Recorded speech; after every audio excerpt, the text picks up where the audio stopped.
inyo ang Christmas celebration? Balik pa yun? Nga nung na may Pasko, sa inyo ako nung una-una. Mga dagko ng mga pangunahuna, mga gagmay nga pangunahuna. Na I love, pwede, sapa. Di anak? Diha di pagkatao. Unsa pa? Kaya usap, pwede na. Di walay sayop sa inyong tubag. Basta kaya mag-participate lang mo. Ngano kang naipasko, no? Murag karon mo nag-una-una. Una-una ada ko. Ngano naipasko, pwede love, pwede di anak si Jesus, pwede pa nag-iusa. Unsa pa? Para malipay, okay na. Para malipay yun. Unsa pa? Unsa pa? Ha? To save us. Unsa pa mo ha? Ay mo kaulaw. Para daw kuno nay pabuto. Ang kira sa nga nay Pasko. Okay, pila na mo katuig nag-celebrate og Pasko niya wala naman ginakabalo ano nga. Ngano di ay tuod. Sige na napatag kaon sa mga handa sa Pasko niyo. Ano tuod nga nay Pasko? Ako na i-explain karon tulo ang kabutang. Nganong naay Pasko. Andam no? Awa na wala yung idea basta nga pa kamo dire basta na idea anong tuod? Ano do? Celebrate adlaw sa natawan sa ating. Oo, pwede kaayo. Pero nga nang gigaha. May rason. Para mag-gather. Pwede yapon. Oy, kamo diya sa gawas, nga na may Pasko. Why there is Christmas? Celebration. Okay, yapon. Salamat sa tubag. Pero tagaan ta mo kung pinaka-rason why there is Christmas. Number 1. May Pasko kay ang tao nakasala. Kung wala makasala ang tao, ano pagkatao nga si Jesus Christ to redeem us, to save us, para i-shake iyang blood dito sa cross. Ganun, kailangan man siya magpakatao na nagitawag siya the Savior.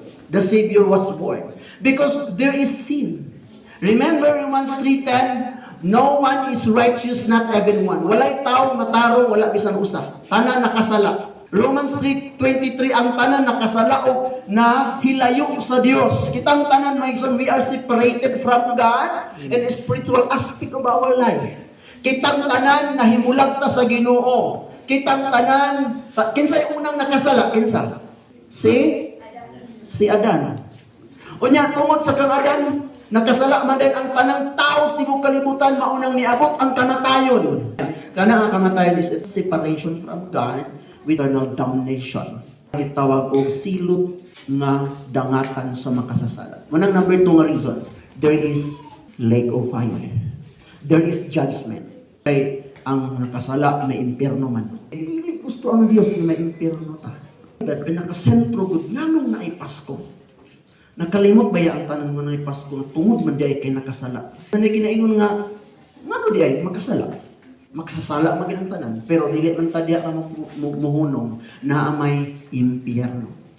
Hebrews 9:27, it is appointed unto man once to die, but after this, the judgment. Kinsa man ang impyerno? Katong makasasala, ingon pa sa Revelation 21:8, katong bakapon, katong mga makihilawason, katong mga malaway, katong mga talawan, katong dili mo tuo sa Ginoo, katong mga salamangkiro, katanan nga mga nagbuhat og daotan. O kinsa man diri sa inyo nga wala pa gid nakapamakak sukad. Di ba ang tanan nakapamakak na?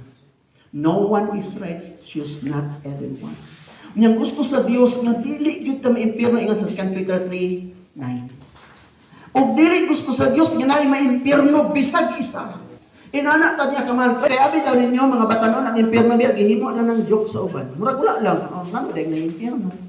Pero unsa inyong nakita siya sa Bible nga naay usa ka taong dato nga paniwala siya kadato to sa impyerno nagbangutan siya ug naghangyo siya dito sa Abraham nga ipabalik unta sila sa Lazarus kalibutan kay napa say 5 ka igsuon nga dili niya gusto nga maadto sa impyerno ngano man didto ilabi ang kasakit ug way katapusan nga pagbangutan ug walay katapusang siglo. Ug dili gusto ang Dios may tabo na kanino. Pinaka-sentro sa Pasko is dili gid gusto ang Dios nga impyerno ta. Ang tanan makasala. Tungod sa sala, nag-initiate ang God the Father. Naghimo siya pamaagi. Nagdili ta ng impyerno. Number 3, unsay rason tungod sa kadako sa iyang gugma. Unmerited love, unmerited grace. Kana bitaw dili unta tatakos, dili unta taangayan nga makalangit pero tungod kay gigugma ta niya. Grabe kadako iyang gugma. Ang Amen. na ay gugma diri kay ginagmay lang kaayo. Dali ra kayo mawala, dali ra kayo mabugnaw, dali ra kayo makitaglain. Ang Ginoo grabe kadako sa iyang gugma kanato. Bahalag mamatay iyang buktong anak. Nga namatay dito sa cross kinsa man to? Si Jesus Christ. Ang amahan daw, John 3:16, for God so loved the world that He gave His one and only Son. Kinsa man to? Si Jesus Christ, for those who ever believe on Him should not perish but have an everlasting Life. life.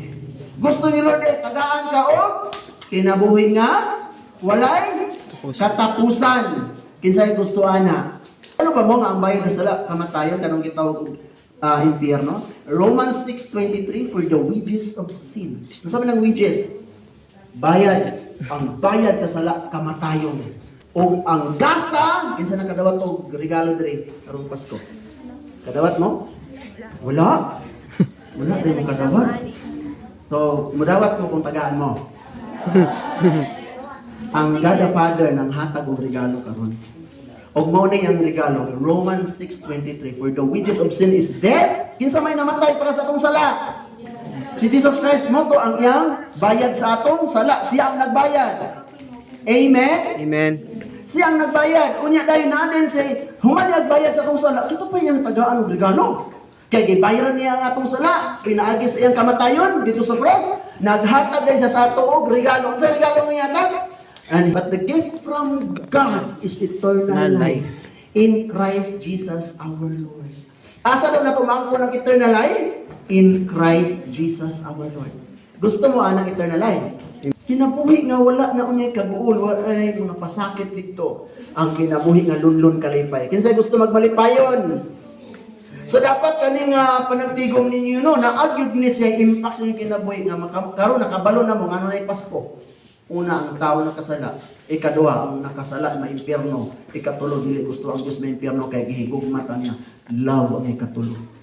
Manang si Jesus na tao. Nga naman, tungod kay gihigugmata sa Diyos. Sa katulo na, parin-parin dagan man, pero tulo lang. Isa to? Atang talo? Tungod yun aning sala. Tungod sa sala. O tungod yun aning impyerno. Kaya kung wa pa impyerno, nga anong maday? Kung maminyo na kaugma, anong taglima yung asawa, anong maday? Wa mapoy impyerno. Sala lang na sada, pero wa may impyerno, ay problema. Pero kay na may impyerno. Grabe man kay dito ang silot, mga igsoon, mga batanon, silutan man ta. Dili gusto ang Dios ana. Dili siya gusto kay love niya kanya, pinanana ang naon na to. Pero love ka kay sa Ginoo. Amen. Ngayon sa Bible, we are created in His own image. Kung mudawat ka sa pulong sa Ginoo karon, makabaton ka kinabuhing may katapusan. Ngayon sa Romans chapter 10 verse 9.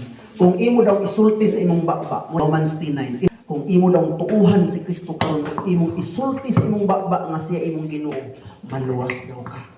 Makabaton daw ka eternal life. Kung dawato nato siya as Lord and Savior, sugod karon ato ipahari. Tanan mo sunod sa mga pag-angko. Ginoong Jesus, Yes, Lord. nagatuo ako Nagato. na ikaw Ikaw. anak sa Dios nga buhi. Aniya ako nagmapainom sanon. Pasaylo ako sa akong mga sala. Sa pulong, Sa pool. sa akong mga mata, sa akong hunahuna, Sa kung sa akong binuhatan, Sa akong binuhat. sa akong kasing-kasing. Sa akong kasing-kasing. Sukad pa sa akong pagkabata, Sukad ka sa hangtod karon. Ginoong Jesus, Panginoong Jesus. pasaylo ako. Sa Sugod karon, sagot. gidawat ko ikaw nga akong Ginoo Na akong Ginoo. ug personal nga manluluwas. Personal. Dili sa akong kasing-kasing. Dili sa Maghari ka. maghari. Giyahi ko Biyahe sa pagkinabuhi. sa pagkina. Uyon sa imong kabubuton. Uyan sa gimukan. Salamat sa imong gugma o Dios. Salamat sa mga Diyos. Hugasi ko Jesus Pagkasi ko sa imong dugo sa nga imong nagiula sa krus. nagiula sa krus. Salamat sa imong pagpakatao Salamat sa pagkata. aron kami Ang makaangkon makaangkon ug kaluwasa o kalawasa. sa ngalan ni Kristo Sa ngalan ni Kristo. among Ginoo. Amang Ginoo. Amen. Amen.